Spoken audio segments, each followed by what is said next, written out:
Very good morning, everybody, and welcome to the sunrise here on Win TV, Channel 12, and of course, Channel 7. I'm Hantali Ajoda.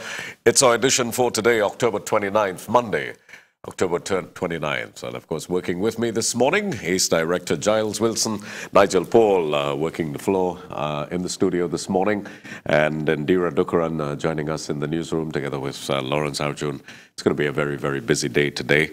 I'll be chatting with some university students just from 7 o'clock this morning as we continue to look at this whole issue of gender and gender equality.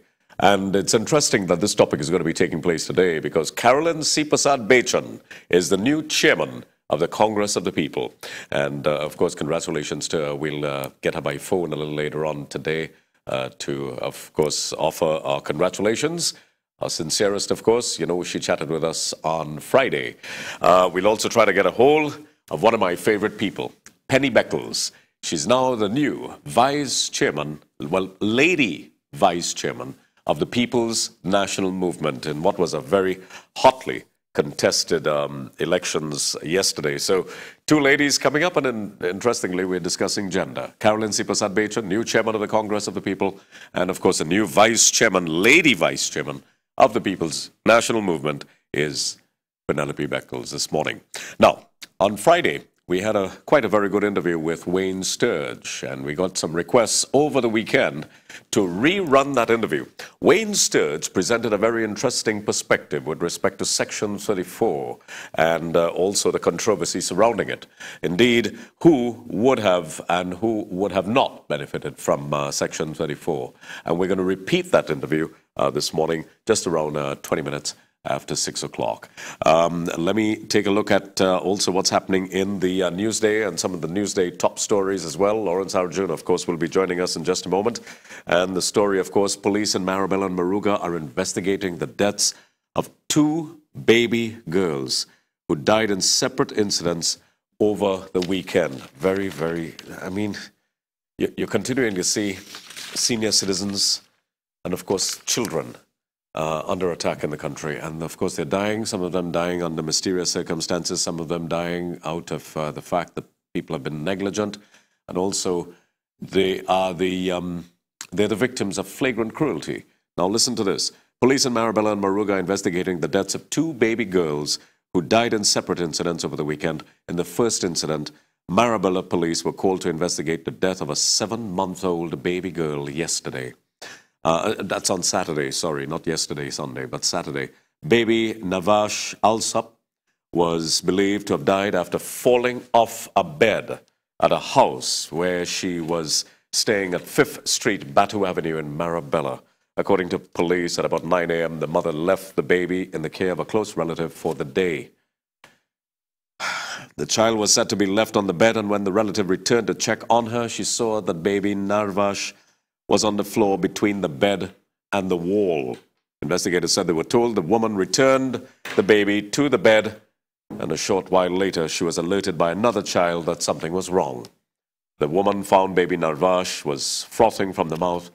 The infant was taken to a doctor in Marabella and then transferred to the San Fernando General Hospital, where she died 2 hours later. And of course, and that was certainly a major shock. Also, Acting Sergeant Williams is continuing investigations into this matter. And Moruga police were also yesterday investigating the death of 4-month-old girl again, Kalisha Matiste, who died at the Princestown Health Facility on Saturday. Matiste was rushed to the facility by her mother. And according to police, at about 5:30 p.m. on Saturday, the infant's mother, a 33-year-old housewife of Piti Cafe in Moruga, she told police that she was at home when she realized the baby was having difficulty breathing. Less than 2 hours after, Kalisa began vomiting and was rushed to the Princestown Health Facility. she was pronounced dead on arrival. The infant, of course, the mother of this child, told police she took Kalisa to the health institution last week, Thursday, since the child was not feeling well. And it's so difficult to wake up and, look at these stories. Also, come home to the PNM. A very statesman-like opposition leader, Dr. Keith Rowley, urged supporters to come home to the PNM as he addressed thousands of happy party members in a packed grandstand at the Queen's Park Savannah yesterday at the PNM's 44th annual convention. Of course, he went on to say that the PNM Cup runneth over. The People's National Movement is alive and well. The spirit of the PNM is moving through all of the land, according to Dr. Rowley. He said, come the year 2015 or before, it is your dazzling and shining light that will lead the People's National Movement back into governance. So that's a story here. It says the ruling People's Partnership refused to accept that Trinidad and Tobago was in a crisis, according to Dr. Rowley. He said the PNM must now put the nation back on track. It cannot be business as usual. Not in the PNM, not in the government, not in the country, according to Dr. Rowley. And of course, Carolyn C. Prasad-Bechan is the COP's chairman. The San Fernando West Member of Parliament, Carolyn C. Prasad-Bechan, was yesterday elected as the new chairman of the Congress of the People at the party's internal elections. The voter turnout was low, and according to preliminary results from 17 out of 20 polling stations, C. Prasad-Bechan was ahead with 797 votes, 797 votes, while incumbent chairman Joseph Tony garnered 433 votes, and San Fernando attorney Rekha Ramjit secured 125 votes. The election results were tallied at Plaza de Montrose, which is on the main road in Chaguanas.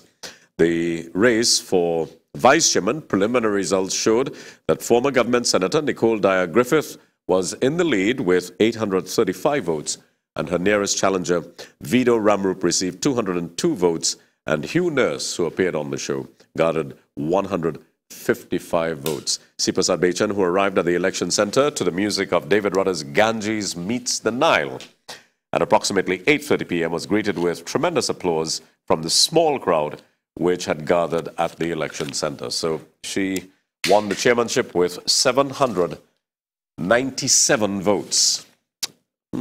All right. And newly elected Lady Vice Chairman of the People's National Movement, PNM Senator Penelope Beckles-Robinson, has two main goals: ensuring the Women's League is in a state of readiness for the all upcoming elections. So that's, of course, the THA and the local government elections, which are constitutionally due next year. And also taking a more proactive approach to dealing with women's issues, according to Mrs. Beckles-Robinson. The Newsday caught up with a smiling Penelope Beckles-Robinson yesterday evening as she chipped along in the grandstand Queen's Park Oval in Port of Spain to music by Roy Cape All-Stars Band. She says, I'm very happy, very excited, looking forward to serving in a new capacity and, of course, working with the political leader, Dr. Keith Rowley, and other members of the General Council to get, of course, the Women's League in a state of readiness. And that, of course. So congratulations to both women, Penelope Beckles-Robinson and, of course, Carolyn C. Prasad-Bechan. Women rule, apparently. They're certainly taking their spot in the world, and we'll be discussing some of that just after 7 o'clock. How some of the university students actually feel about the victories of people like Carolyn C. Prasad-Bechan and, of course, Penelope Beckles.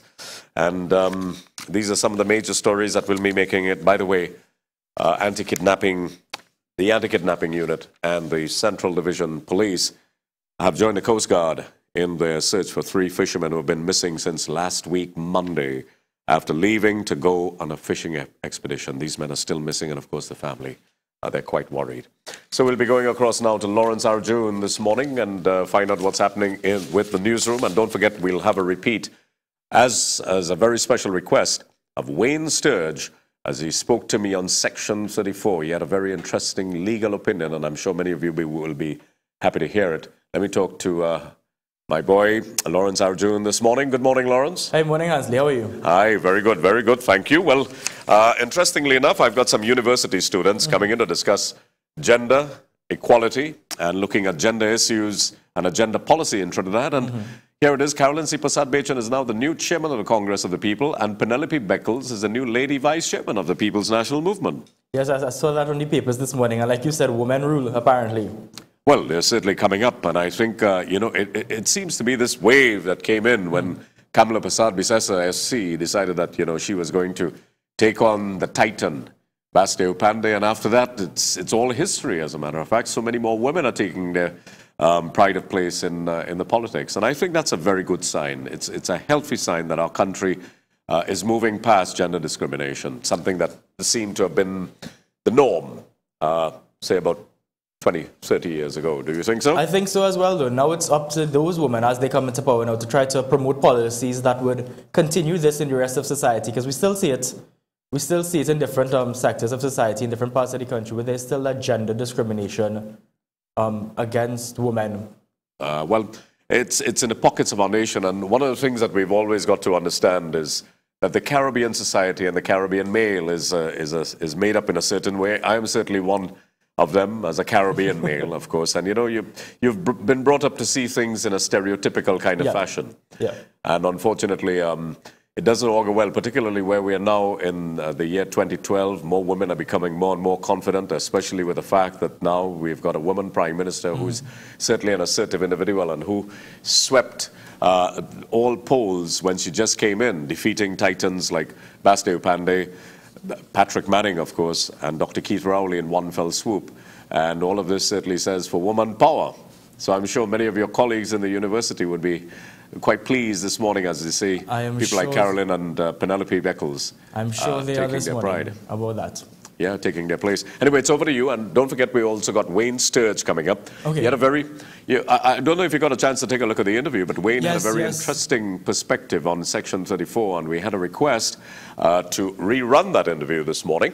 And, for people, of course, I'll open up the telephone lines after the interview for people to give me their own opinion on this. And also we'll get Caroline C. Prasad-Bechan by phone to congratulate her, and Penelope Beckles. We'll try to get both women to congratulate both of them, because they're both really splendid ladies. And, good morning to you, and it's over to you. Thanks, Ansley. This is the Morning News Update on the Wind Communication Network. I'm Lawrence Arjun. Good morning. The Congress of the People has recorded an all-time low voter turnout on their third internal elections, which was held yesterday.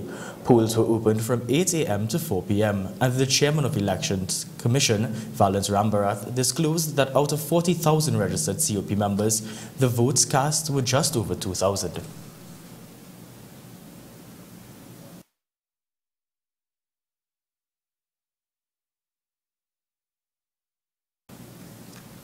Rambarath revealed that 58 voters were turned away. Other than that, he said the voting process ran smoothly. Public Administration Minister Caroline C. Prasad-Bechan emerged victorious as the new chairman of the Congress of the People. And according to opposition leader Dr. Keith Rowley, yesterday was a day filled with meaning. He said it was a day of hope in Trinidad and Tobago. 28, 2012 is a remarkable day. My spirit tells me that it is a day which we shall always remember.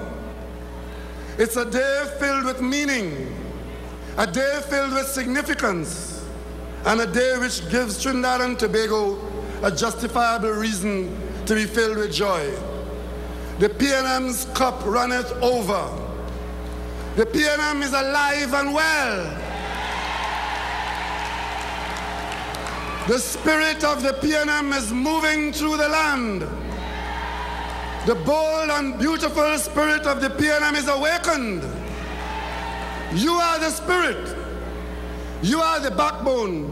And you are the life of our nation. The leader appealed to his supporters to answer the call, come next general elections, well, whenever it be called, to do their part in re-electing the PNM back into office. And the Chief Secretary of the Tobago House of Assembly, Orville London, says that the People's Partnership government has to be stopped. London was addressing supporters of the People's National Movement's convention yesterday. That this is our time, this is your time. This is your time to stand up for what is right and good and decent and ensure that UNC politics is not entrenched in Trinidad and UNC politics is not introduced in Tobago. We have to tell them enough is enough. He urged the people of Tobago to stand up against the People's Partnership government in the upcoming elections. And all we want from you is your confidence and your support. All we want from you is your commitment that as PNM people, you will remain grounded in the fundamentals of this party. You will remember the words and the messages of our political leader, of the present, and the father of our nation and the father of our party. The People's National Movement is about service. The People's National Movement is about ensuring that the people get what the people deserve. We are not a perfect party. We will never be a perfect party, but we'll remain committed to the principles of this organization. I know the next 3 months are going to be very, very challenging for us. But I want to give you the assurance that together we will ensure that we return Trinidad and Tobago to a path of decency and dignity and democracy.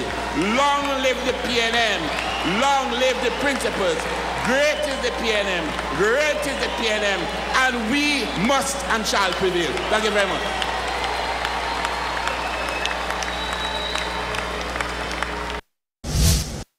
And in international news, New York City's public transport system was suspended ahead of the arrival of Hurricane Sandy today.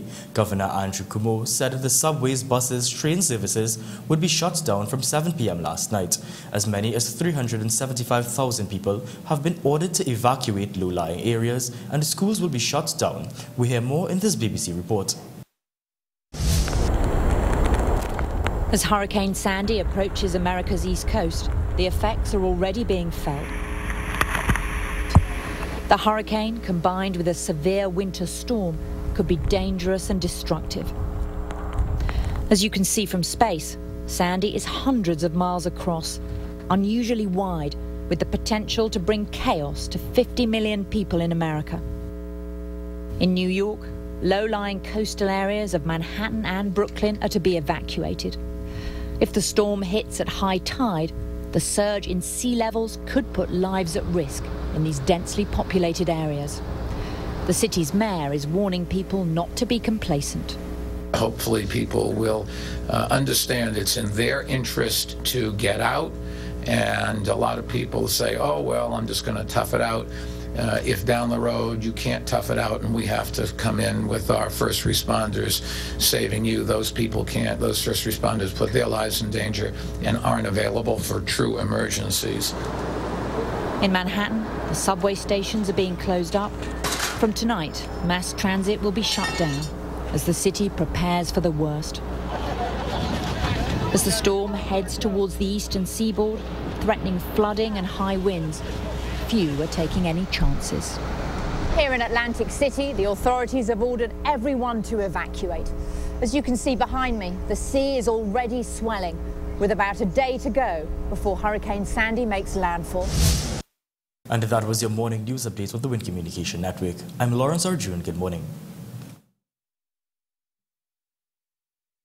That's Lawrence, and for the news there, and of course the United States, what a storm.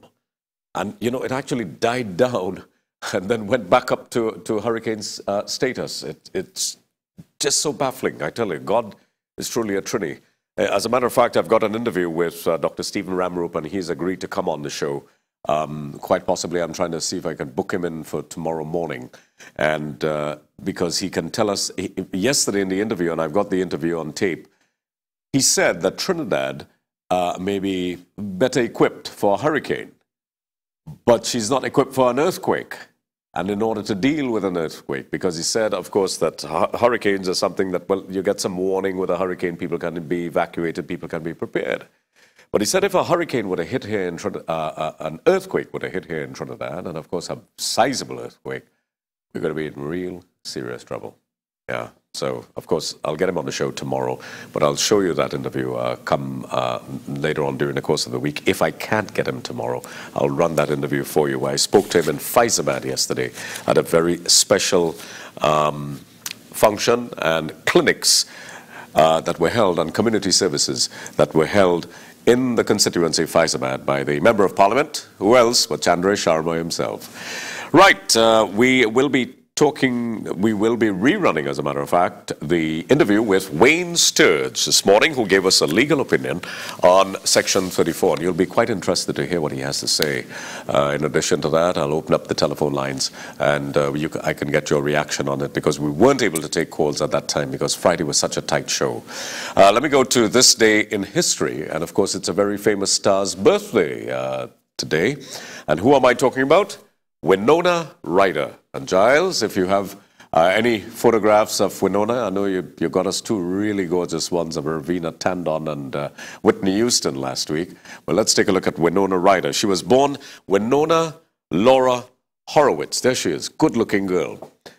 As a matter of fact, there's an actress here in Trinidad. When she was quite younger, much younger, she looked a lot like Winona Ryder. She reminded me of her. She's Deanne Mohammed. Looked a lot like Winona. Nigel, if you remember Sumintra in Ricky Jai's Sumintra, Holy Lata Mangeshkar Gimi Soka, right? The girl in the video looks a lot like Sumintra. Winona, sorry. And of course, Winona Laura Horowitz, named after the town in which she was born, Winona, Minnesota. She grew up in a ranch commune in Northern California, which had no electricity. Ryder moved with her parents to California when she was 10 and enrolled in acting classes there. At the age of 13, she had a video audition but did not get the part.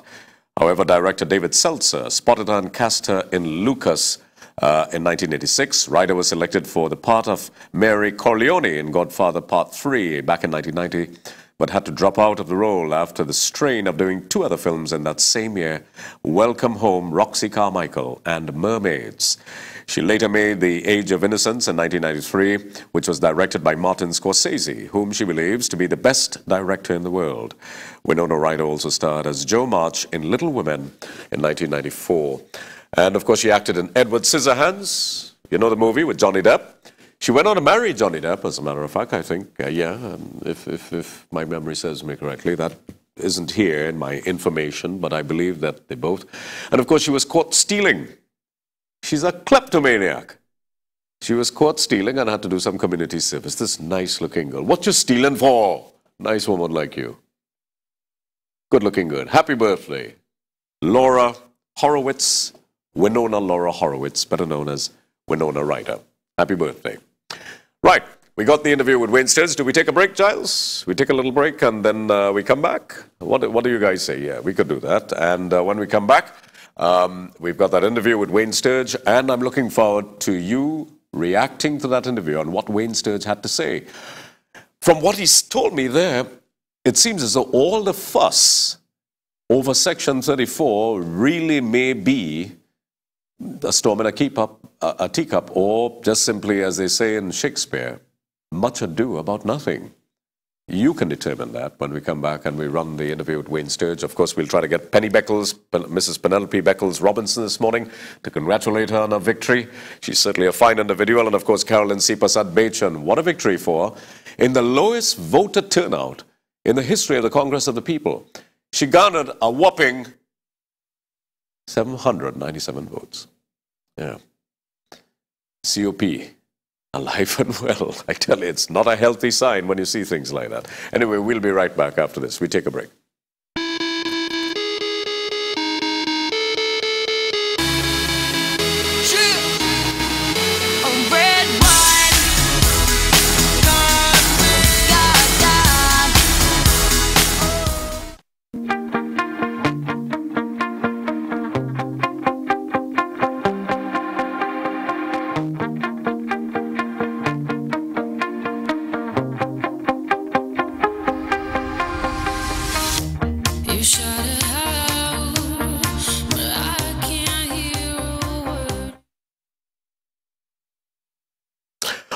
welcome back, welcome back. Thank you very much, Nigel, and of course, Giles. And with me, and he's been here for quite some time, is Ace Attorney at Law, one of the more impressive attorneys in the country, Wayne Sturge. He's here to talk with me this morning. Good morning, Wayne. Thank you so much for being with us here on the show. Thanks for having me.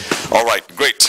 Today, motion of censure against the Attorney General. Many people were shocked that Speaker Wade Mark had actually accepted the motion in the first place and to move ahead with it.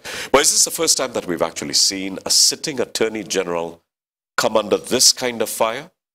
No, it wouldn't be the first time. The first time, I think, would be with the last Attorney General, John Jeremy.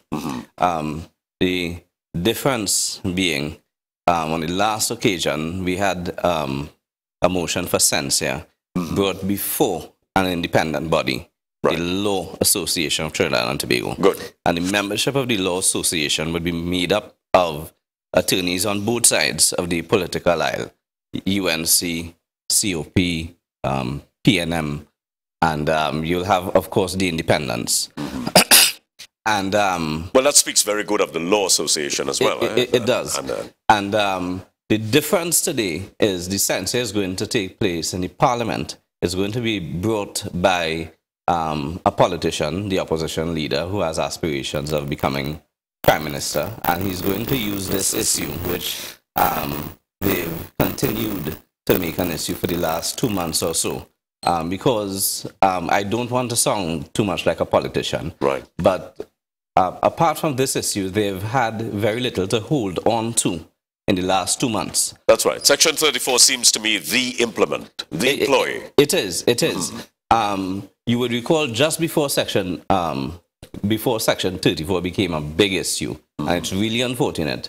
Every day in the Laventille area, there were killings, multiple killings. Yes. And I remember one morning driving to work, and the day after the Minister of National Security announced that he was going to send troops and police into the Laventille area, the very next day, the two warring gang leaders called into a radio program and announced a ceasefire.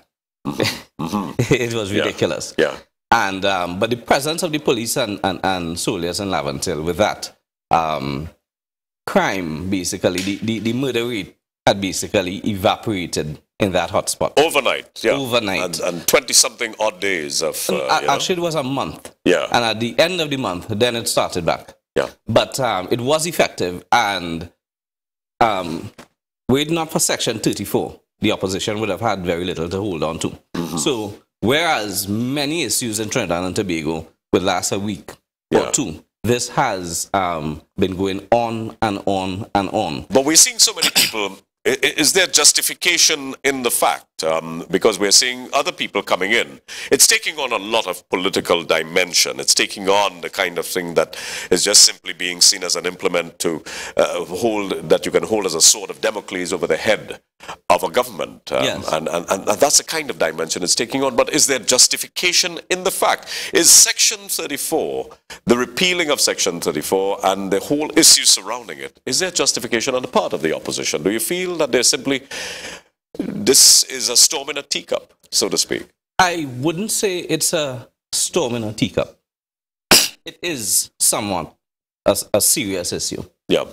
But what many people are doing, and there are persons who are claiming not to be politicians, trade unions and so on, they are claiming that they are independent and impartial and so on. But when you look at the way they put forward their case, you would see that they have to have an agenda. Yeah. Because if you look at this thing objectively, then the Parliament, the entire Parliament should be blamed for Section 34. Now, elaborate on that for me, for those not in the know, and of course who are looking on. If you say that everyone is to be blamed, why? Listen, Mr. Ajoda, I don't know if I could call you Of course, you call me Hansley. Right, Mr. Ajoda is my father, I always tell people. Right. Hansley, I don't know if you remember the anti-gang bill. Yes. When the anti-gang bill was passed in Parliament, at one stage, it went to the committee stage, which is normal. That's the procedure in Parliament, where the lawyers and so on, the legal minds in the parliament will get together and they'll scrutinize the bill and so on and make suggestions for amendments and so on. Same thing happened here. Yeah. Anti-gang bill was passed with the support of the opposition. It could not have been passed in its current state, were it not for opposition support. Right. When it was being used in the way it was used, then all of a sudden the opposition PNM came forward and they said, look, this legislation is not good, it's targeting a certain group and so on and so on. And all of a sudden, after they took part in ensuring the passage of this bill in Parliament, all of a sudden, when it's working a certain way, they have a problem with it. Yeah.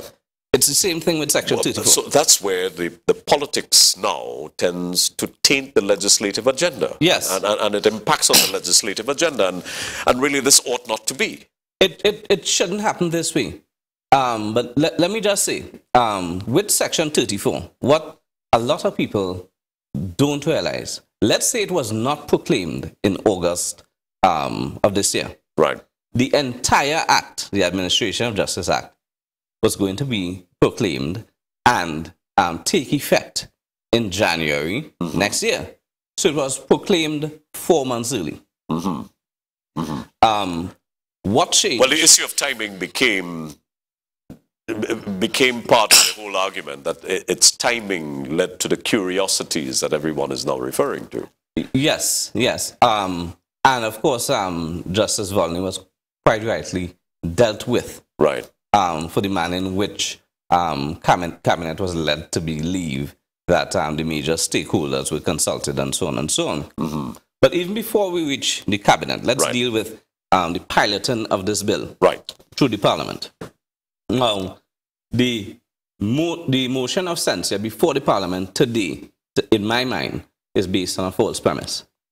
Traditionally, the Attorney General would be responsible for the passage of legislation in both civil and criminal matters and matters dealing with the administration of justice, traditionally. So when persons are saying the AG as Attorney General is ultimately responsible, traditionally that may have been true. In this circumstance? It is not, because after the election in 2010, the partnership came up with the concept of a Ministry of Justice. So before 2010, before they created a Ministry of Justice, of course, any Attorney General would be ultimately responsible for piloting such a bill because it dealt with the administration of justice. When the Ministry of Justice came into being, that all changed. And all of this fell with the Ministry of Justice? Within the Ministry of Justice. The Ministry of Justice was responsible for piloting this bill. When we look at the motion for censure and how it's worded and so on, again, that's why I say it's based on a false premise. Because they are seeking to cast blame on the Attorney General. Are they casting blame on the wrong man? Yes. Have they fingered the right man in the case of Volney? I believe so. I believe so. The evidence suggests that they fingered the right person. There's no evidential basis for this motion. In fact, there's no evidence. And the chief whip, I can't remember her name, the large lady. Yes, from Laventil. Right. She has basically conceded defeat. There's no evidential basis to cast any kind of blame on the Attorney General. The Attorney General did not pilot this bill.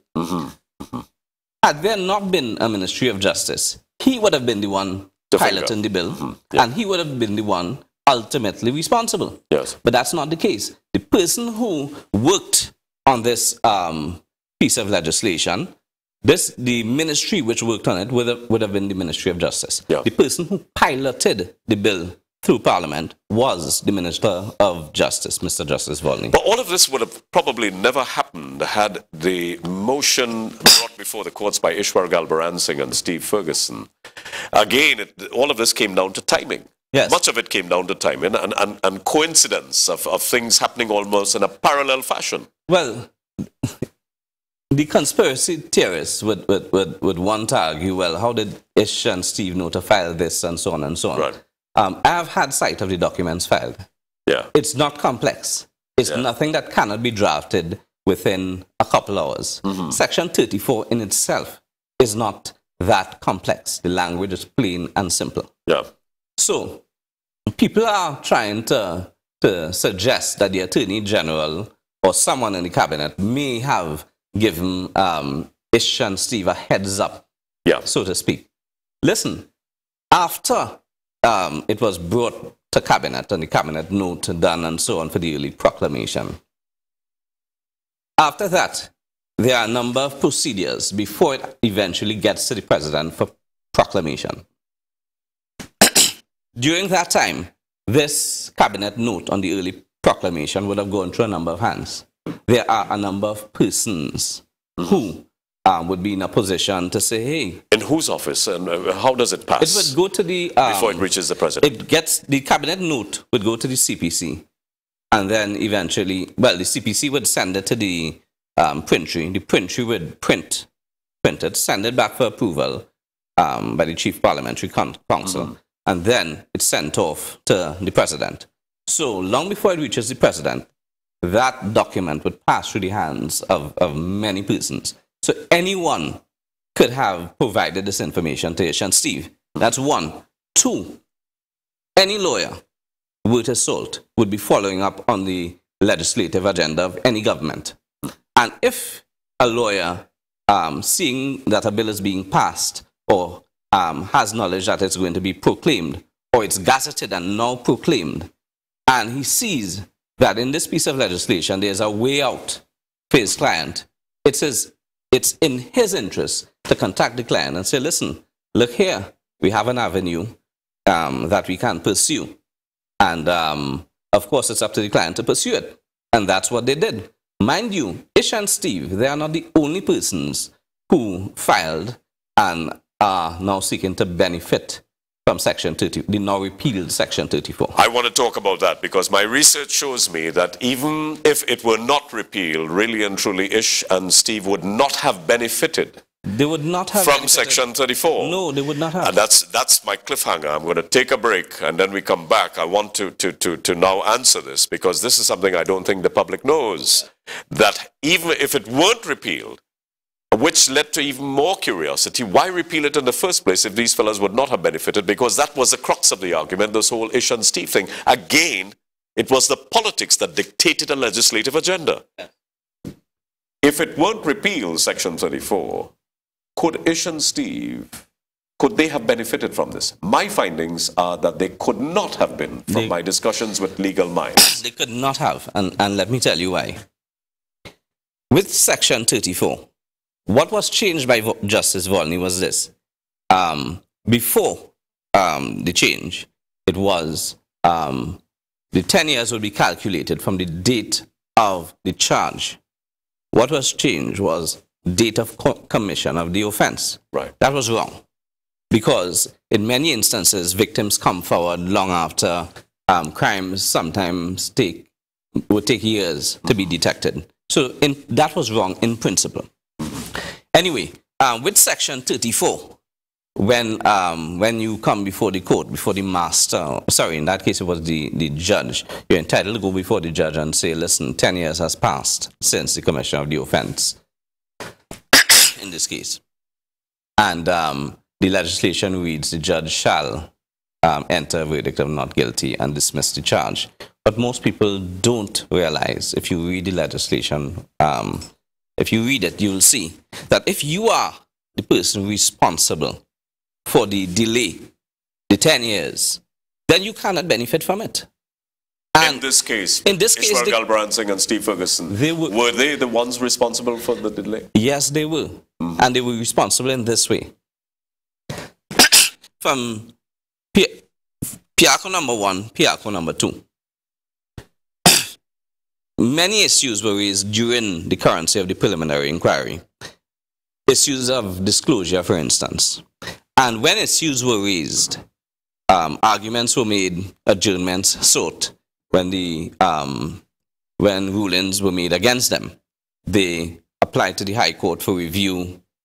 They filed different types of constitutional motions and so on, first before the High Court. If they are not successful, then to the Court of Appeal, then to the Privy Council, then back. And then the PI continues. And then another issue would arise. And again, it continues. Illegal maneuvering. Yeah. So they file another motion in the High Court. In the meantime, they have to stay the proceedings at the Magistrates Court. From High Court, they lose to the Court of Appeal, then to the Privy Council, it's sent back, and so on and so on. They have used every legal maneuver. To delay the process, to lengthen the process. Well, I don't want to say it was done deliberately. But legal maneuvering is accepted. It is accepted. As a practice. It is. But in this case, is it a consideration in this particular case? Well, it would be. It would be, because if you are the person responsible for the 10-year period coming to fruition, then you cannot benefit from that section 34. What is considered acceptable with respect to a delay and in the process by which, if under section 34, that you would be, it would be deemed and seen that a judge has to enter a not guilty verdict? What will be acceptable? What would be acceptable is, let's say, for instance, the state was the one responsible for the delay. Let's say, for instance, the preliminary inquiry started shortly after charge, and the state came asking for adjournment after adjournment. When it finally started, the state was the one not calling witnesses in a timely manner and so on, and it stretches out. Then the PI comes to an end. The state is supposed to indict within a reasonable time. They don't. And sometimes they take years, 5-6 years, from the date of committal for trial before an indictment is filed. So let's say it takes 3 or 4 years at the PI stage, and the bulk of it is the fault of the state. And then between the time you are committed to stand trial and the filing of the indictment, let's say the state is the one who takes 6 years to indict you. Then the state is responsible for the delay, and then in those circumstances, the judge is duty-bound under the repealed Section 34 to dismiss the charges and enter a verdict of non-guilty. Would you say, therefore, that the attorneys of Ishwar Galbaransingh and Steve Ferguson may have erred? Because you saw newspaper headlines that came out the following day, "Release us now." Yes. And it was abundantly clear that the attorneys had seen that Section 34 would have benefited them in this case. Are you saying that they erred? I wouldn't say they erred, Hansley. Let me put it this way. Were it not for Section 34, they had the common law. And the common law has various devices to deal with delay. So if, for instance, there's a delay in bringing you to trial, and that delay has caused you prejudice, actual prejudice. And suffering. Yes. Then, well, not so much suffering, but actual prejudice in the conduct of your case. Then the court would act, irrespective of Section 34. Let's suppose it never existed. The court will act, and the court has acted in the past to prevent the case from going forward, stopping the case, imposing a permanent stay so that the state cannot continue to prosecute you. I've done one such case, I'm super sad, if I can regale you on it. Sure. It was some years ago. And it took about 2 or 3 years for the actual matter to go through the preliminary inquiry stage at the Magistrates Court. And after that, the file was misplaced at the Magistrates Court. Someone misplaced the file. And it took about 7 or 8 years or something like that before they actually found the file. And then there was a big rush to indict him. In the meantime, this was a case based on identification. In the meantime, his alibi witnesses died. So he couldn't call any alibi at the trial. And the trial judge, Justice Musai, found that that was actual prejudice. And it would be unfair for the state to insist on prosecuting this man when the state itself was responsible for the delay. So therefore, there's precedent. Yes. There's precedence. Yes. Therefore, can the attorneys of Ishwar Galbaransingh and Steve Ferguson, can they also apply under this common law, therefore? Yes, they can. But interestingly enough, what is happening now, with all this publicity, I wonder, on the basis of adverse pre-trial publicity, if there's any person in Trinidad and Tobago willing to give Ish and Steve a fair trial. If there's any person who is not tainted by all of this. And people may say, listen, because of the perception, because of what is being put out there by politicians and so on, people may say, well, these people have the ability to influence the government to pass legislation in their favor and so on. But that's not true. But the point is, that's the perception. And if there's that perception, they very well might not be able to face a trial. This should have been dealt with as it was, quickly by the government. They repealed it, and that, quite frankly, should have been the end. There was a public outcry, legitimately, and when the public outcry came, the Prime Minister acted with haste and employed every mechanism in terms of the wording and so on to ensure that what was done was corrected. So I think the Prime Minister... So we've established three very critical things here, but most importantly, we discovered that even had it not been repealed under Section 34, Galbraithsing and Ferguson would not have really been able to use this as an implement. You're bringing this exercise against an Attorney General. Is this a pedestrian exercise, would you say? It's a total waste of time. Yeah. Let me tell you the difference. This, her name, I remember her name, it's Arlene MacDonald. She has already conceded defeat.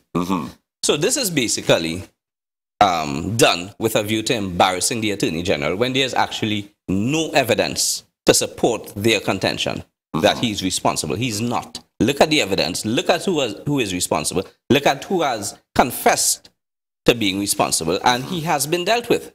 Yeah. So there's no basis for bringing this motion except to embarrass the Attorney General. But he has not piloted this bill. He's not ultimately responsible for it. He's not the person who brought the note to cabinet and made representations that the stakeholders were consulted and so on. So this is, of course, going to become defeated. Yes, of course. And this may be an end to the whole Section 34 fiasco. Well, of course, I don't believe so, because the opposition will continue to milk this until there's something sufficiently big to grab onto to move off of this. Yeah. But the thing is, we need reform of the parliamentary system. We need to go the way of the United States, I believe, because the persons who form Congress, who pass legislation in the United States, they are not part of the executive. So if you look at how this thing was piloted and so on, it leaves a lot to be desired. So a lawmaker should be a lawmaker and not a minister, as they have in the U.S. And of course, this would... we may see more of this in the future because there are flaws in the process, obviously. Yes. Oh, well, thanks so much for spending this time with me. I think we touched on all the critical issues on Section 34. Wayne, I wanted to be a part of what we do here because I think that you can bring so much. With what we've discussed here, I think that now we have to throw it into the court of public opinion to see whether people accept the position, yes or no, and whether this is all something that we're just simply making much ado about nothing, to quote Shakespeare. Yeah. Thank you very much, Wayne Sturge. No problem at all. All right. Wayne Sturge, attorney at law, sitting in with me and, of course, discussing the issues of Section 34 and the motion of censure against the Attorney General today, which, of course, is another part of the history of the politics of Trinidad and Tobago. We'll be right back with Carolyn Sipasat-Bachin, and then Margie is going to be sitting in for about 15 minutes with me. Please stay with us. There's more to come on The Sunrise, probably the busiest show in TNT. We'll be right back. Stay with us. Yeah, man. So we back in the club with the bodies rocking from side to side. Thank you very much, and we'll be taking your calls in a moment here on Win TV, but standing by is the CAL chairman, Mr. Rabindra Moonan. Good morning, Mr. Moonan, and thank you so much for taking our call. Good morning to you, Hansley, and to all your viewers on Win TV. All right. The first thing I wanted to ask you is, of course, BW, was it 300? Yes, BW300. BW300. Of course, when that plane came in, it's a spanking new plane, isn't it? Oh, it is one of the fleet of ATRs which we have in our possession. We have 4 of them right now, and we expect the 5th probably in the next 2 weeks. And they are some of the most technologically advanced aircraft, a turboprop right now. All right. So there's not a question of age, but for those not in the know, of course, that aircraft suffered some body damage. If I were to be kind and trying to put it as succinctly as I possibly can, a piece of that plane fell out on the runway and, of course, was discovered by another pilot who was coming in. The question is, Mr. Chairman, are these planes safe? And is this an isolated incident that may more than never happen again, and at least can be guaranteed by Carl that this will never occur? Well, you know, in any industry where there are mechanical parts, we will really hope and work towards something never happening again. And we'll put every system in place to ensure all safety procedures are in fact followed. Yes, we had a problem with a panel on this particular aircraft, and we have launched an investigation, and I expect a report, a preliminary report, to be handed in to me by tomorrow. So I would not want to speculate as to what caused this panel to be detached. What I would want to tell you, Hansley, is that all the safety systems in the aircraft were in fact triggered when this panel became detached. And the pilot, upon seeing the signals on his cockpit, took all the necessary precautions, and he radioed back to the tower to ask for holding position instead of going direct to Caracas, a holding position until they could have determined exactly what happened. At the same time, we must congratulate the captain and the crew of this flight, which came in from Tobago and was on the runway, and they observed a part of the aircraft, and immediately Captain Jason Wickham was that pilot, and who I called to congratulate on his keen sense of observation. He was in contact with the tower and the other aircraft, and having discovered it was part of that BW300, the aircraft turned around and made a very safe landing on the runway.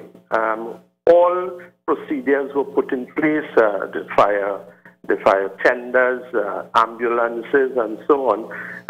The captain shut down one of the engines. This is the procedure, and the plane was able to taxi on one engine, and taxi on quite successfully. And there was no need for any emergency evacuation procedures. All the passengers came off the aircraft quite safe. Well, tell me something. Was there a fire in one of the engines? No, the fire alarm came on, and that is to indicate that something was untoward, but there was no fire. All right. If we're saying that these planes are actually new planes, should the manufacturers of these planes, or the people who you would have purchased these planes from, can they be held culpable in this instance after you get a report? Well, I do not want to venture any findings. We do not know at this point in time. The investigations will reveal exactly what happened. But we do, in fact, have representatives of the ATR here in Trinidad right now, and they have been inspecting the aircraft. And by tomorrow, as I said, the civil aviation, they are carrying out investigations. The TALPA, the Pilots Association, internal CAL maintenance, we are carrying it, because we do not take these things lightly at all, Hansley, because we deal with the lives of hundreds and thousands of passengers, and we want to alert them that safety remains a priority for Caribbean Airlines. That being said, Chairman, CAL has certainly an enviable record with respect to safety and, of course, incidents such as these. How does it compare to other airlines around the world? I think that we are in the top bracket as far as safety is concerned, and we regard that quite zealously. And that is why what it has done to Hansley is to really give us a wake-up call, because over a period of time, complacency may, and I want to stress, may have set in, although we have systems to guard against that.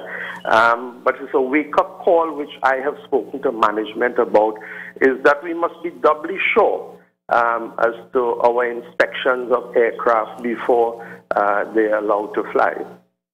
All right. I've got to go to the 7 o'clock news, but I'll try to contact you this week to get a comment. I know that this may be sub judice, but the situation of the sale to British Airways of two of the London, the BWIA's, the now defunct BWIA's London slots. We can chat about that during the course of the week, but time has run out on me, Chairman, so I'd like to thank you very much for taking the time out to answer my questions. I wish you the best of luck, and of course we'll continue to follow as soon as this report comes out. If it does come out this evening, I'll call you tomorrow for a response on it. Always a pleasure speaking to you, Hansley, and I just want to tell you that you should get the spelling on my name correct. I'll talk to the director. Thank you very much, Chairman. I apologize for that. Our record is almost as good as yours when it comes to these things. So, guard it zealously. My apologies, and I'll have a chat with you tomorrow once the report comes out. Very well, Hansley. Have a good day. Thank you, sir. Thank you, Chairman. All right, that's CAL Chairman there, Rabindra Moonan, and we're going to check on that. I didn't notice that we had misspelled his name, so we're going to check on that. Mr. Chairman, I'm very sorry about that. Let's go across to Lawrence Arjun now, and just after Lawrence, I'll be talking to some university students, but before I talk to the UE students, I'll open up the telephone line so that you can react to the, and you can give me your own opinion with respect to the information that you got from Wayne Sturge. Lawrence, it's over to you. Thank you, Hansley. This is the morning news update on the Wind Communication Network. I'm Lawrence Arjun. Good morning. It was an election weekend as the country's three major political parties all held some internal elections. Senator Penelope Beckles triumphed over Laventille East Morva MP Donna Cox for the post of Lady Vice Chairman of the People's National Movement. Beckles, who 2 years ago had lost the chairmanship to Franklin Khan, had a comfortable victory margin of 356 votes against Cox's 239. Beckles said it was important that the democratic process is still alive and well. The new chairman said that it was motivating and encouraging that people participated. Meanwhile, Public Administration Minister Carolyn C. Prasad-Bechan has emerged as the new chairman of the Congress of the People. Despite low voter turnout, C. Prasad-Bechan earned 1,191 votes. This gave her a landslide victory over her predecessor Joseph Tony, who received 650 votes, and the newcomer Rika Ramjet, who received 243 votes. C. Prasad-Bechan now sits as the first female chairman of the party. She is joined by Nicole Dyer-Griffith, who has stepped into the deputy chairman's position. Dyer-Griffith also earned a landslide victory with more than 900 votes over her nearest competitor. And the United National Congress also held elections for its Youth Congress and Women's Congress. Nicholas Morris was elected as chairman of the Youth Congress, with Matthew Kangal being elected as vice chairman. Stacey Rupnarayan was elected as chairman of the Women's Congress, while Cassandra Samuel was elected vice chairman. In attendance was the party's political leader, Prime Minister Kamala Persad-Bissessar, who delivered the feature address and installed the newly elected officers. And the students from 26 schools from across the country will all gather as the Youth Parliament today debates issues relating to the country's natural resources. The debate kicks off at 10 a.m. in the Parliament chamber. The theme for this year's debate is transparency and accountability, managing our natural resources. And looking at some international news, U.S. President Barack Obama has urged residents in areas likely to be hit by Hurricane Sandy to take it very seriously and follow the recommendations of state and local officials. President Obama also vowed that authorities would respond big and respond fast once the storm made landfall and its impact had been clear. Obviously, all of us across the country are concerned about the potential impact of Hurricane Sandy. This is a serious and big storm, and my first message is to all people across the eastern seaboard, mid-Atlantic, going north, that you need to take this very seriously and follow the instructions of your state and local officials because they are going to be providing you with the best advice in terms of how to deal with this storm over the coming days. We've just had an excellent meeting with the FEMA team here, the various agencies that are in charge, including the Department of Defense, Department of Energy, and others that are going to need to respond very quickly. Under Craig Fugate's leadership here at FEMA, we've had a chance to talk to the regional officials as well. And I just had a phone call with the governors of potentially impacted states, as well as some of the major cities in the region.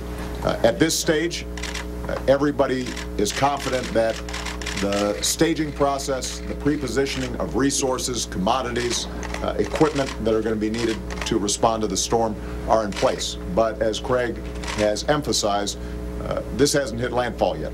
So we don't yet know where it's going to hit, where we're going to see the biggest impacts, and that's exactly why it's so important for us to respond big and respond fast as local information starts coming in. And that brings us to the end of the morning news update on the Wind Communication Network. I'm Lawrence Arjun. Good morning.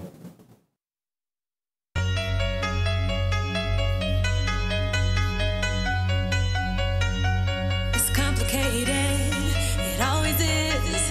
That's just the way it goes. Feels like I waited so long. Welcome back. Welcome back here to the Sunrise on Wind TV Channel 12 and, of course, Channel 7. And with me, as I promised you, some university students dropping in, and we're going to discuss a little bit about gender, and no doubt I'm going to get a reaction from them on the victory of Carolyn C. Prasad-Bechan, Penelope Beckles-Robinson, and, of course, Nicole Dyer-Griffith. And let me start from my left. We've got Joshua. Joshua, good morning.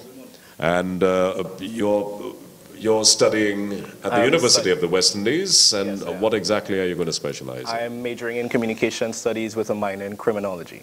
Okay, so your major is communication studies. Okay, that's excellent. So you're looking at coming into my field? Probably, yes. All right. And Ranel? Yes, I am doing my postgrad degree on MA in Literatures and English, and I did my undergrad in Literatures and English as well with a minor in Gender Studies. Splendid. All right. And Warren, good. I've got to remember your name because I often said that, all right, for me to remember Warren's name, I must think of Warren Buffett. Yeah, of course. Yeah. Great man. Good, indeed. And what are you majoring in? I'm doing a double major in psychology and communication studies right now. Okay, so you're both communication students. Good. Yes. All right, well, that's splendid. All right. First of all, let me get a reaction from you. The victory of Carolyn C. Prasad-Bechan and Penelope Beckles-Robinson, Nicole Dyer-Griffith. There seems to be this wave since January of 2010 when Kamala Prasad-Bisesa first decided to take what one would call a courageous stand against a political titan, and she won, knocking out two of them right after. Women seem to be taking their place in the politics of Trinidad and Tobago. In fact, we might even venture to say that they're certainly dominating the politics now. I notice that you're smiling. What are your thoughts on it? I was very happy and pleased to hear something like that. And it was quite refreshing as well to pick up the newspapers this morning and see very big and bold woman power. I think we are really, as women, we are taking back a stance and reclaiming lost spaces that really open up for more equity and equality in terms of the political sphere. When you say lost spaces, was it there in the first place? I mean, you know, you can regain something if it were there, but in the Caribbean, did we really see women holding that kind of position? Politics really was a man's world. Yes. Politics was and still is very androcentric, male-dominated, existing in this patriarchal society that we do live in. But when I say lost space, I really refer back to female autonomy and agency, right, where the Caribbean really has a strong history of female independence and female autonomy going back to the times of slavery and indentureship, where women had a lot of power in terms of their household and their lives, and they were also very vocal in their stances, and they really helped the feminist movement to move forward. Well, of course, we had great names that preceded Mrs. Bisesa in the form of Dame Eugenia Charles, Nita Barrow, and there's quite a list, but not quite as extensive as one may wish. Yeah, I think now that we're seeing up in the north, we've got Portia Simpson-Miller way up to the north, and then the southeast down here, we've got Kamala Prasad-Bisesa. This is certainly some interesting times for Caribbean leaders, indeed. Joshua, let me get your opinion on that. I see it as a reflection of where we've come so far as a society and as a community and as a region itself.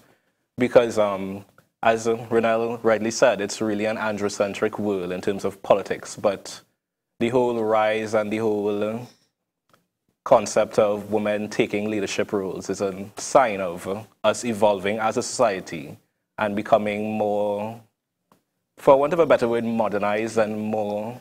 Well, let me just interrupt you because I believe Penelope Beckles-Robinson is on the line, the new Lady Vice Chairman, and folks, you'll get a chance to talk to her as well. Senator, good morning and congratulations. This is Hansley Ajoda.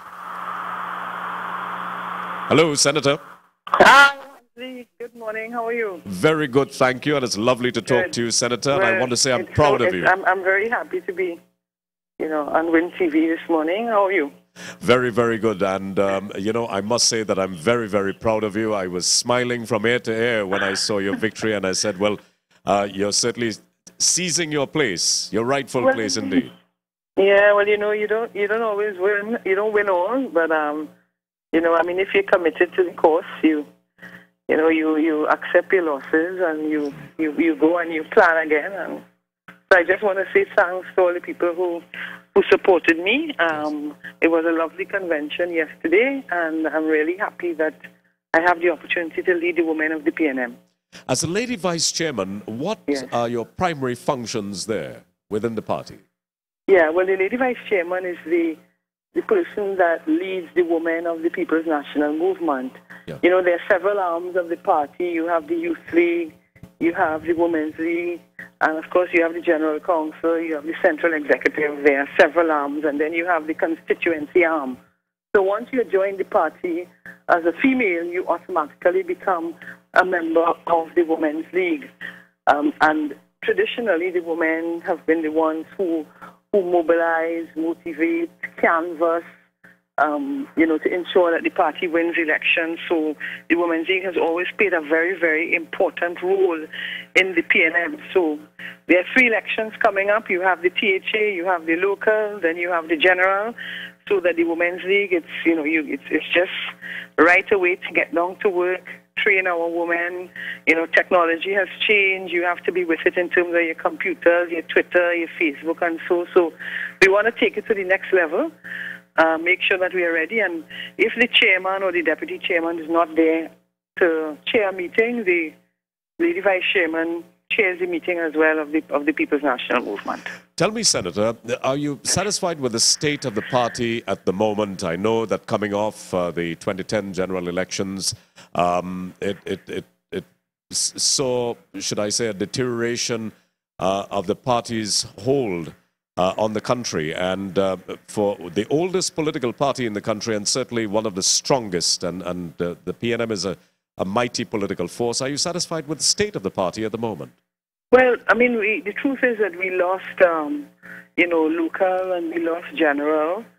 And having lost 2 elections, it means that, you would have had members who were a little disenchanted, those who were frustrated. So, when we were 33-3 and we lost, people thought, well, that's it for the PNM, But we have lost, this is the 3rd elections.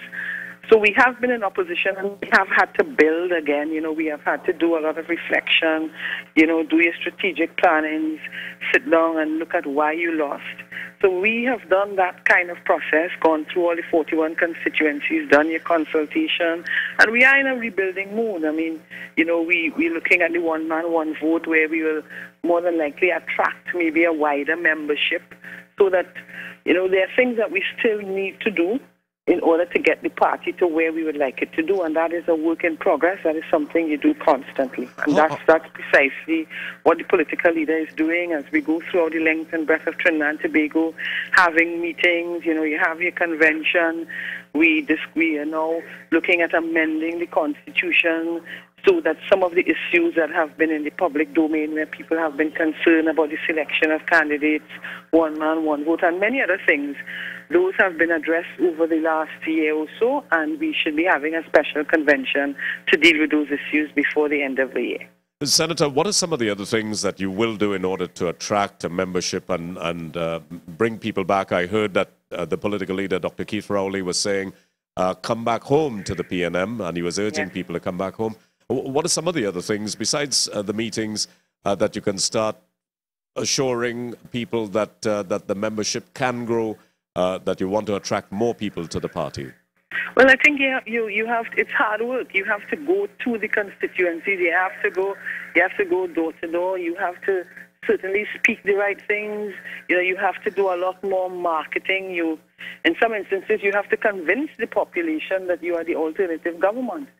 So, you know, raising issues in the parliament, you know, meeting with all the different organizations, NGOs, trade unions, you know, and more importantly, even dealing with your own base, because you need to solidify your base, make sure that your membership is there, fully supporting you, and that's as important as you seek to attract other persons, and that is on the agenda as we speak, in terms of bringing the constituencies together, having active meetings, find out what is happening in the constituency, what can the leadership do more to encourage, motivate, and to ensure that the constituencies are properly functioning, and that if the bell rings, they are ready to go out there, win the THA, win the local, win the general election. So that those things are actively on the agenda as we speak. The party is actually 56 years old, am I correct? Yes, you're correct. And at 56, it's easy sometimes to become quite complacent with many of the policies that you would have started off with. And do we envision that the People's National Movement coming into the 21st century, and after losing a general election and, of course, the local government elections, that she is now looking at revamping herself for what we see as a new wind and the winds of change blowing over the political landscape? Yeah, well, one can't just take for granted that because you're 50 decades plus old that you know everything, and that you are always in a state of readiness. The truth is that it matters not whether it's a family, a business, an institution, a political party. From time to time, you need to mash brakes. Are we doing things the right way? The people that we are serving, do they agree with the direction in which the PNM has been going? So that the political leader, together with the leadership, we have been having these retreats, you know, and we have had it in different places in Trinidad and Tobago that brings together the leadership of the party, the executive of the party, and all the members of the Parliament. And we have also included local government. So we have been sitting over the last year or so. We have had meetings probably almost every other month, you know, and where we have spent an entire day going through the policies, looking at some of our challenges and planning and strategizing for a way forward. That is always important in any institution, that you do your strategic plans, you do your reflections, you look at what you're doing wrong, looking at what you can do better, and that has been taking place within the party. So I feel fairly confident that the political leader is moving in the right direction in terms of dealing with the issue of what are your challenges, how do you move forward, what are some of the mistakes we have made, how do we avoid those mistakes, and how do we put ourselves in a state of readiness for the next election. And I want to ask you this, does it mean now that you're the lady vice chairman, does it take you closer, possibly, do you envision for yourself being the political leader of the People's National Movement, seeing that so many women are now taking the position of leadership in major political parties, not only here, but in the Caribbean and around the world? I know your colleague Kamala Persad-Bissessar, whom you've been quite close with in your early days in the politics. Yes. Do you see yourself getting closer to the political leadership of the PNM? Yeah, but before I answer that, let me say congratulations to Karen C. Persad, who's now the chairman of COP, and Nicole Dyer-Griffiths, who's the chairman, the lady vice, well, not lady vice chairman, the vice chairman of COP. I think that speaks victory, and it says a lot for the advancement of women. I have made the point that at this point in time, there's no vacancy in the leadership of the PNM. I said I'm not interested at this time, but if the opportunity arises and there is support and there is a vacancy, I certainly will give it consideration. Would you advocate for a gender policy in Trinidad and Tobago? Is that something that you would like to start looking at now that so many women are taking their place? Senator, you're such a brilliant debater, and I'm sure that you'll be quite aware of the situation in Pakistan with that young lady who was shot trying to fight for the right for an education. And we continue to see women around the world suffering this kind of discrimination. In the Caribbean, I don't think that we can say that we are completely out of the woods where that is concerned.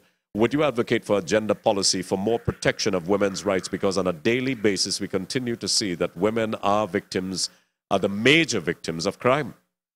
Yes, I would advocate for the policy. I would say that the Honorable Joni Williams at the time took a policy to cabinet. I don't think it was accepted by the entire community, as well as it may have been that the timing, because it was taken pretty close to general elections. I know that Verna St. Rose actually had consultations for a new policy, and this government is expected to bring a gender policy to cabinet and then to the parliament. It's important for us as we talk about a gender policy to educate the population that gender is not just about women. I think that has been one of the challenges. Gender really means about, opportunities for both men and women.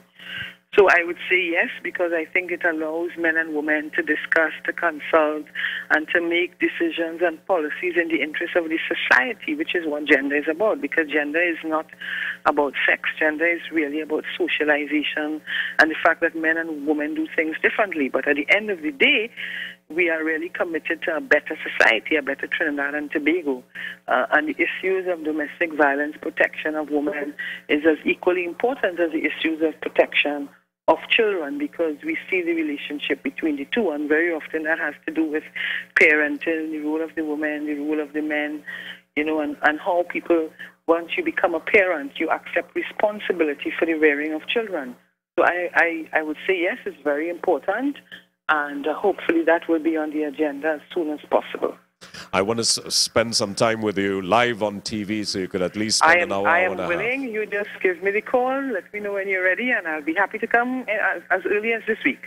I will indeed. You're surely going to hear from us sometime this afternoon. You're just such a wonderful person, and you're truly the epitome of class. Thank you so much, Senator. Great. So I'm looking forward to your call, and again, morning to the listeners, and have a great day. Congratulations again. You have a great day as well. Thank you very much.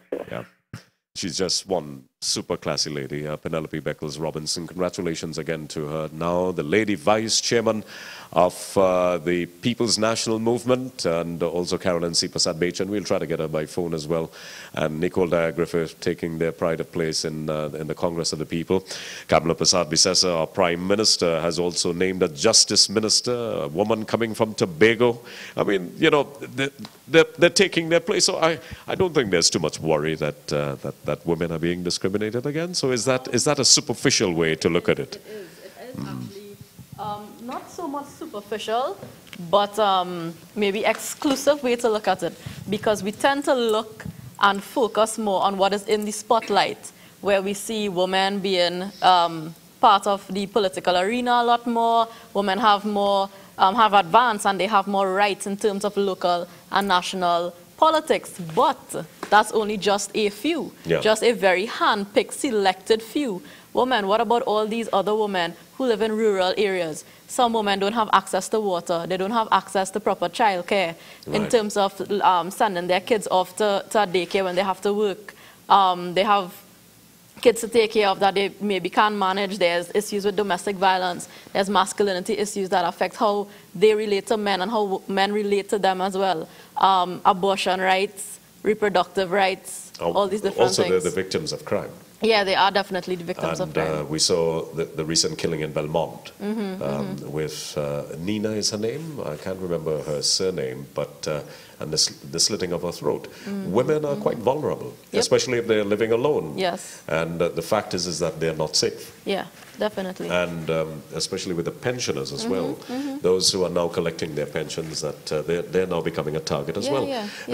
The society, our government clearly has to start taking a look at this and probably determine, well, who lives where and where do our pensioners live now, so that we can start to protect them, because there are nefarious elements within the communities that they live that see them as an easy target. Warren, I haven't heard from you just yet, but what are your own thoughts on that? Well, with regards to violence against women, I think that definitely it's a huge issue in Trinidad, not just for the elderly, but for all women and girls, as well as men and children of all ages. It affects everyone, and I think we take too much time to put the blame sometimes on men, that violence only happens to women or domestic violence, and it doesn't happen to men as well. Yeah, because manners get beat too, you know. Yeah, I mean... I've seen it. Yeah, so I mean, we need to protect everyone in society. We need to ensure that they're all free from domestic violence and can live safe lives. The importance of feeling safe is remarkable, and I think everyone deserves that right. I'm also concerned about the elderly in our society as well, because the elderly are now becoming targets. Man and woman are becoming targets within the society, and I think it speaks to us as a nation when our senior citizens are under attack. It says something to us as a people, and I think we've got to do as Michael Jackson had indicated and say we've got to look in the mirror. We've got to look at the man in the mirror, and I think as a society we need to look. Are we truly a civilized society? You know, and our value systems right? You wanted to add something, Ronald? Yeah, well, you said civilized. It all depends on your definition of what a civilized society is. And this whole notion of being barbaric and backward and not moving forward. But in terms of the elderly and they are being subject to abuse and violence, I think really it is not maybe so much an issue of being uncivilized or barbaric or backward, but more of an issue of power and power relations. Because just like women and children, elderly represent a minority group where they are seen as less powerful. Therefore, those with power try to exert and display that power by, you know, attacking and violating and so on. But the norms of a civilized society, let's take a look at the Scandinavian society now. In the Scandinavian societies, the people are living to be ripe old ages. Senior citizens are comfortable to walk down the streets as they will. They can live alone without fear. And that's because the nations there, Norway, Sweden, Austria, these and other countries, ensure that legislation and the state protects their people. They protect them. They spend their money to protect their senior citizens, so these people are living to be 90, 90-something, and they're proud to say that we have very old people who are growing old and enjoying the final years of their life in our country.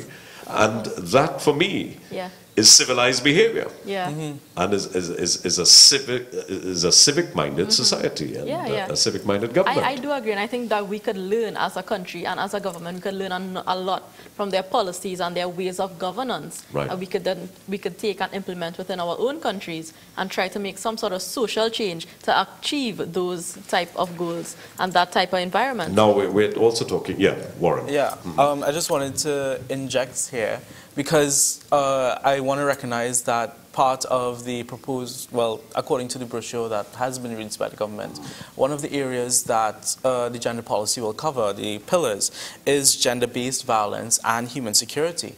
And one of the special interest groups of the proposed national gender policy is the elderly, in addition to the other interest groups being youth and the disabled, to ensure that they are treated equitably and equally, and to protect them in all regards.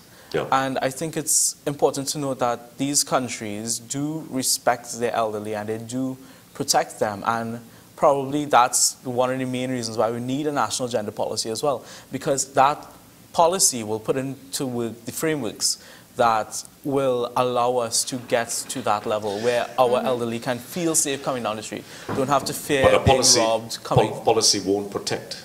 No, but it would create the framework. I think we have legislation in this country here that can protect citizens, that can convict people, but there's an issue of enforcement, which I think is a major fallback for us here in Trinidad and Tobago. We have so much laws, we have policies that we have set before, we have a national youth policy, but are they in gear? Are they engaged? And that is where I think we're falling down. I mean, I don't know what your own opinion is. Yeah, definitely implementation is an issue. It's a major issue. So we can create a policy framework. Of course, you're quite right. We create the framework by which we know it will exist so that we can apply to it because it exists. And we can start protecting our citizens. But we've also got to do our part.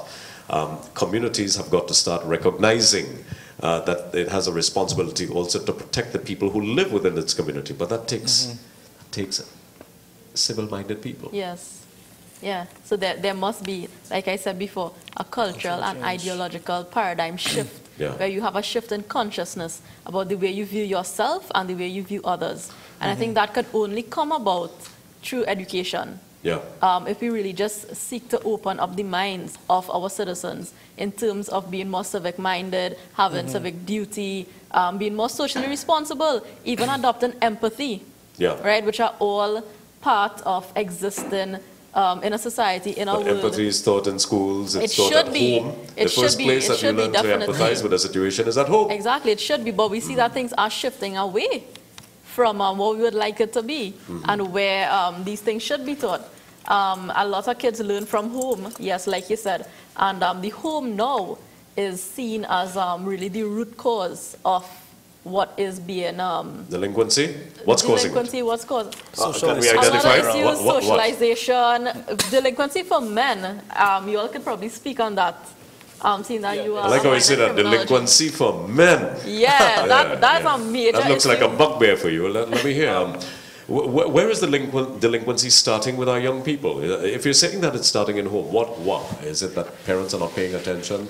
Is it the video games that they're looking at? I know that was an argument that they're being definitely say influenced yes. by the video games that they're playing. I mean, Yes, it's all of that actually. where does it lie? It's all of that. There is also the issue of fathers not being present in the homes Right. and the children are being influenced by external forces. They see stuff on TV, they see stuff on video games and whatnot, and there is this whole notion of hypermasculinity in where, in order to be a man, you must be strong, aggressive, violent, and whatnot. And they go and emulate well, that's how I know it. But anyway, go ahead. Yeah, but it's reached. Well, I would say today it's reached a point where it's, compared to your day, it's now probably double or triple that. Yeah. So children go, they see that, they emulate it in school, it's socially accepted at home, outside, and whatnot, and that's how they're nurtured. Do you think video games are having a negative impact on the youth? I know there are many studies ongoing now. They're saying that no, there's no connection whatsoever to youth delinquency and the juvenile It depends on the delinquent. situation.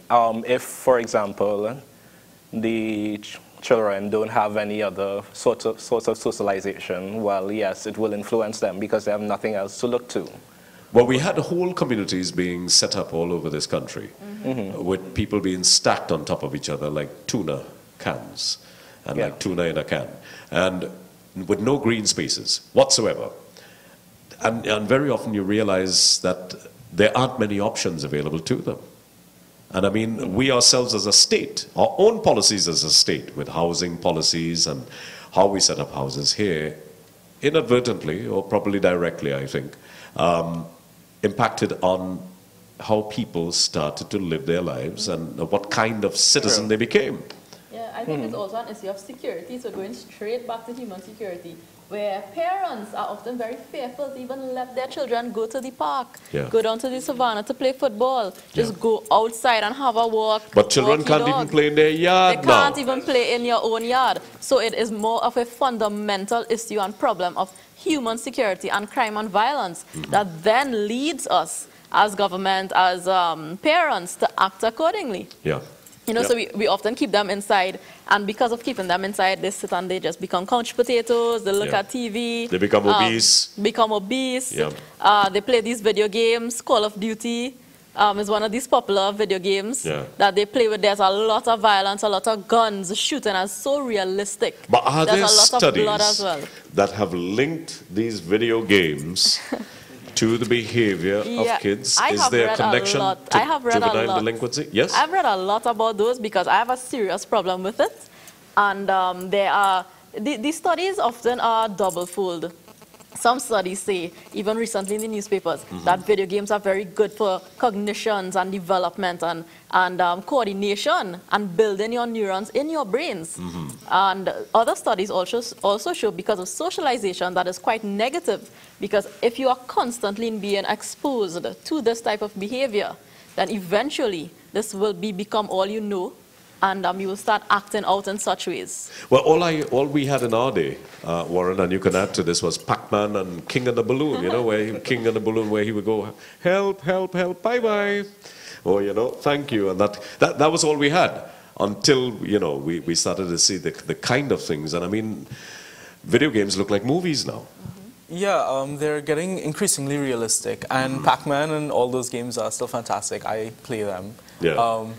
You know, but I think what's important to note is that the culture that's being created is this sort of indoor culture where people no longer go outside, or like you said, they don't have green spaces. Yeah. And as a psychology student, I can contribute to saying that there is psychological benefits to being outside, to seeing the green. It reduces anxiety. You know, you get this connection with the environment as well, at least for me personally. Yeah. And I think that's probably one of the things that we need to encourage people to engage in their communities more, so that they feel that sense of collectiveness. So they respect their communities more, they respect the environment more, they respect the country more, and they recognize themselves as citizens and responsible for their fellow man. So they actually create this sense of responsibility and security, and they look out for one another. And I think that's important, to create this sort of community hold. Yeah, we're losing communities. Huh? Yeah, we're losing communities. Because, I mean, people don't know their next door neighbor anymore. Yeah. People don't know the person across the street. Somebody dies down the road, or you hear something happening down the street, nobody will investigate. Yeah. You know, you'll just stay in your house, you'll close your windows and try to go to sleep. I think part of the problem is that we lost a generation or two in this country, and that generation has a lot of influence within communities. So they're delinquent. They're not willing to contribute to the community and to the society as a whole. That generation lost, unfortunately, is still with us, and we're hoping that we could catch what's yet to come. You know, we're almost out of time, are we? And I want to take some calls. Boy, time really flies on this show. Let me ask you for your closing statements. Once again, we had a chance to talk a little bit about gender. Yeah. Rana?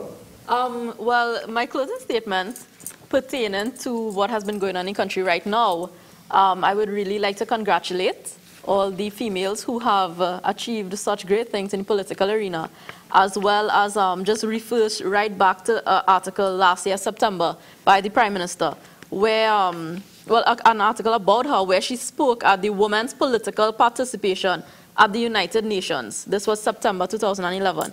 And she did say that women hold up half the sky. It's an ancient Chinese proverb.